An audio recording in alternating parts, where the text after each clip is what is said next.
બાપુની મમ્મી પૂછે આ બાપુજી તમે છોડી આપો તો તમે શું ખબર તમે છોડી આપો ને મારે તમારે પણ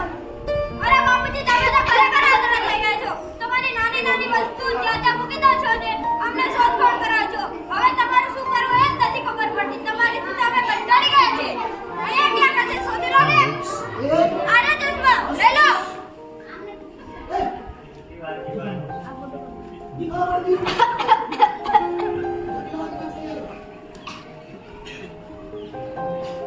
પપ્પા મને દાખલો નાખો શીખવાડો ને અરે બાપુ બેટા આ દાખલો તું જાતે જ કરીશ તો તને જાતે આવડશે લગાડ સર પપ્પા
ખૂબ સરસ જોરદાર તાળીઓના પડઘા આપી રહ્યા છે.